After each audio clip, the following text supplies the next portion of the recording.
আসসালামু আলাইকুম রহমতুল্লাহি ওবরকাতুহ।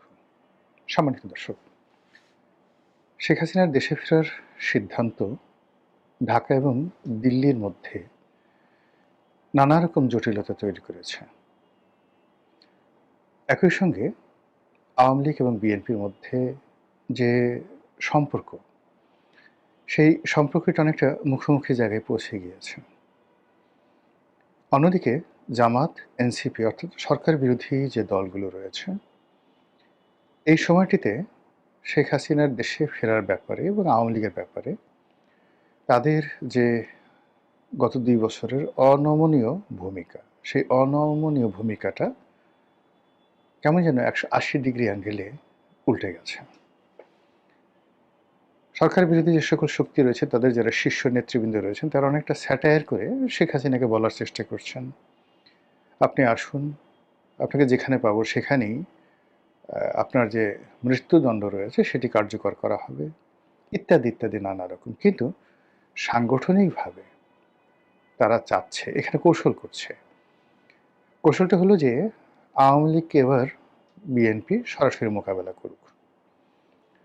এ কারণে গত ২ বছরে এখানে যে বিষয়গুলো হয়েছে সেটা হলো আওয়ামী লীগের বিরুদ্ধে যত মামলা হয়েছে, মোকদ্দমা হয়েছে, বলতে গেলে তার শতভাগ মামলা মোকদ্দমা করেছে বিএনপির লোকজন। এবং তারা এই কাজগুলো করে যথেষ্ট চাঁদাবাজি করেছে, অর্থবৃত্তের মালিক হয়েছে এবং আওয়ামী লীগের পরিবারকে জিম্মি করে রাজনৈতিক, অর্থনৈতিক, সামাজিক ফায়দা লুট করেছে। আর অন্যদিকে ৩২ নম্বর ভাঙা, তারপর বিভিন্ন জায়গাতে আওয়ামী লীগের লোকদের উপর মব করা, এরকম কিছু ঘটনাকে, যেগুলোকে সাধারণত জামাত এবং এনসিপি বিচ্ছিন্ন ঘটনা বলছে, কিন্তু এগুলোকে ক্যাপিটালাইজ করে এমনভাবে প্রচার করা হয়েছে যে গত ২ বছরে আওয়ামী লীগের উপর যত অন্যায় হয়েছে, অবিচার হয়েছে, তা আসলে জামাত করেছে, এনসিপি করেছে।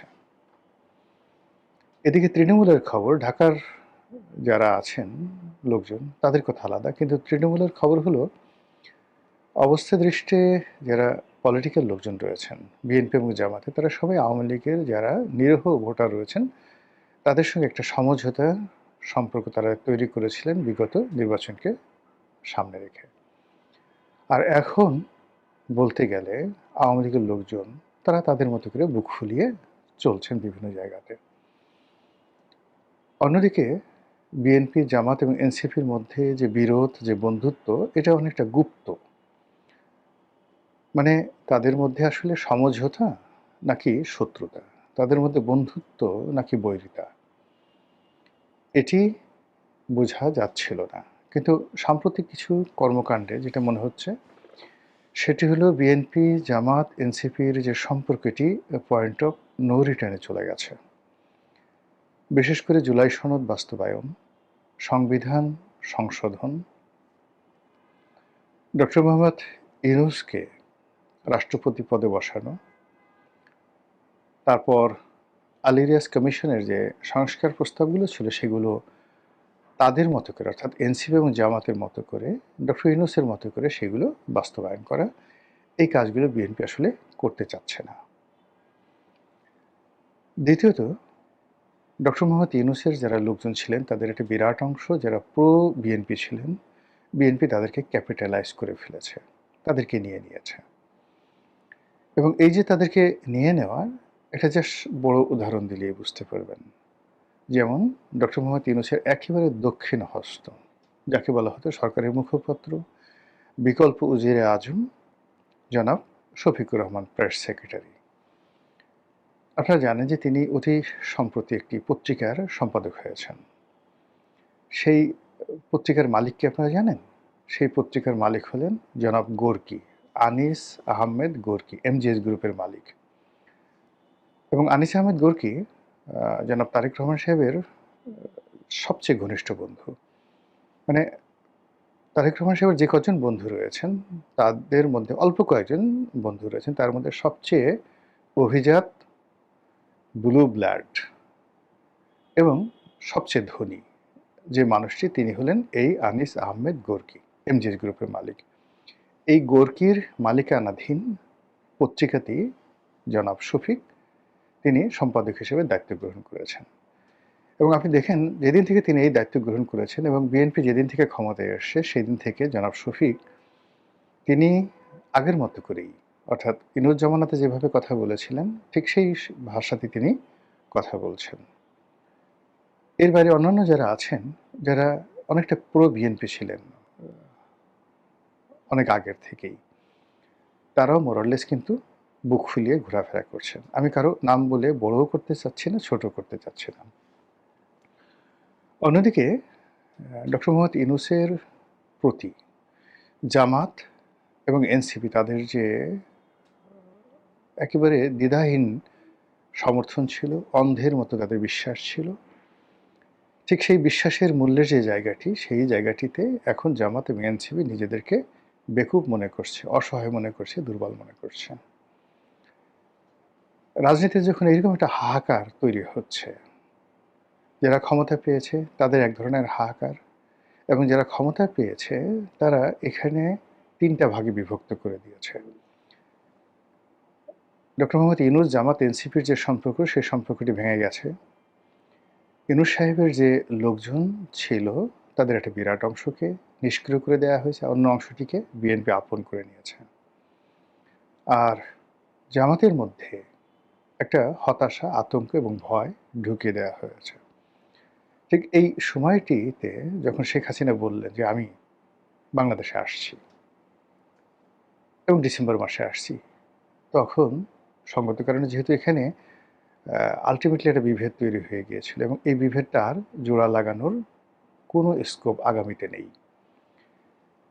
তো সেই অর্থে সরকার, বিএনপির যারা সহযোদ্ধা রয়েছেন তাদের সাথে যমুনাতে বৈঠক করেছেন, খাওয়া দাওয়া করেছেন, আনাকুম জানাকুম সালাম আলাইকুম এরকম কথাবার্তা সেখানে হয়েছে।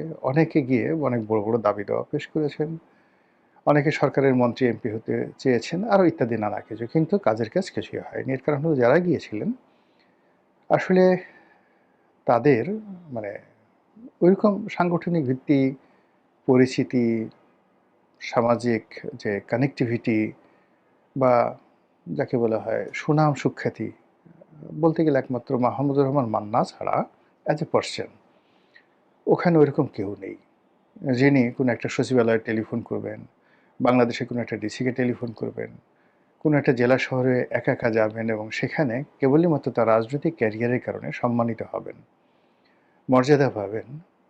কেউ তাদেরকে ভুয়া ভুয়া বলবে না, কেউ তাদেরকে অমুক চোর বলবে না, অমুক মানে তাদের এখন দেখেন যে এই সরকারের সাথে বন্ধুত্বের বেশে তাদের কাছাকাছি আছে বা কাছাকাছি বাইরে চলে গেছে, এরকম প্রায় সবারই এক একটা উপাধি আছে, বিভিন্ন রকম বাজে বাজে উপাধি আছে।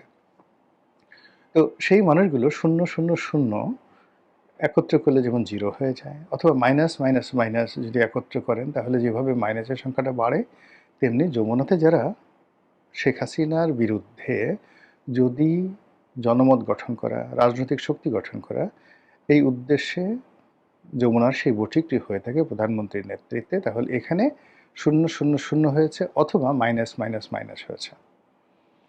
অন্যদিকে জামাত যারা আছে তারা আসলে কি করছে এটা সরকার জানে না, আমরাও জানি না। বহু আগে একেবারে ঠিক 2024 সনের দিকে আমার কাছে মনে হয়েছিল যে আগামীতে যে রাজনৈতিক মিত্রতা হবে, সেই মিত্রতা হবে জামাতের সঙ্গে আওয়ামী লীগের। আবার বিশ্বাস করেন এই কথাগুলো আমি এই ইউটিউবে বহুবার বলেছি।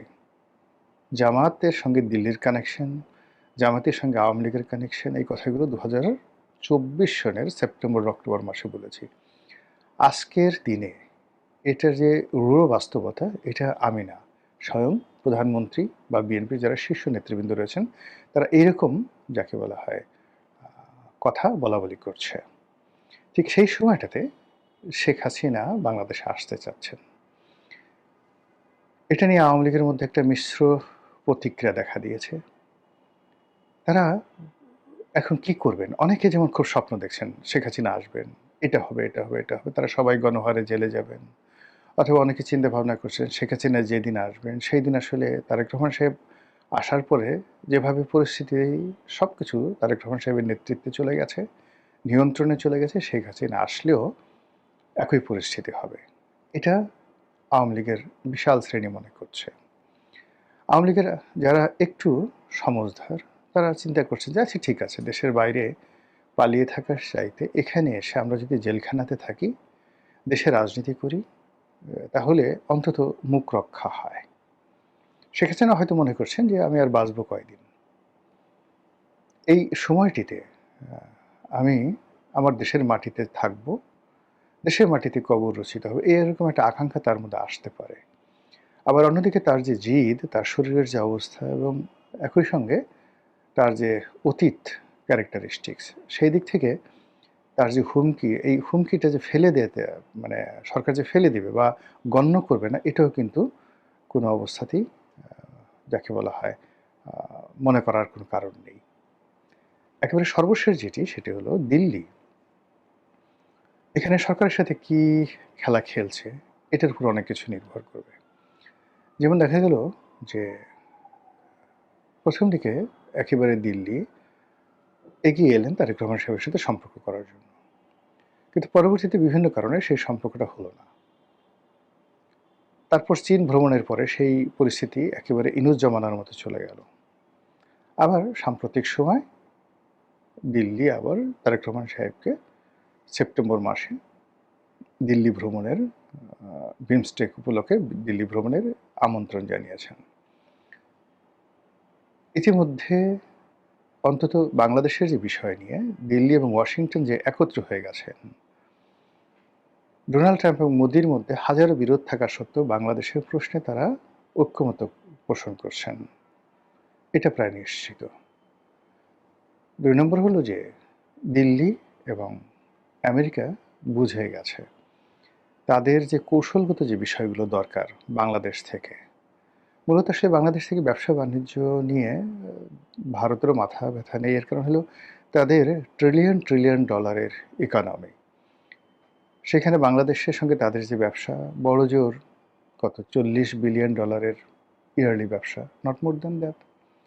আমেরিকার সাথে আমাদের ব্যবসা বাইলেটারাল কত হবে? খুব অল্প, বড়জোর $20 বিলিয়ন ব্যবসা। এর মধ্যে আমরা এক্সপোর্ট করি কত, আর তারা ইম্পোর্ট করে খুব অল্প। তারা ইম্পোর্ট করে মানে তারা এক্সপোর্ট করে খুব অল্প, আমরা এক্সপোর্ট করি অনেক বেশি।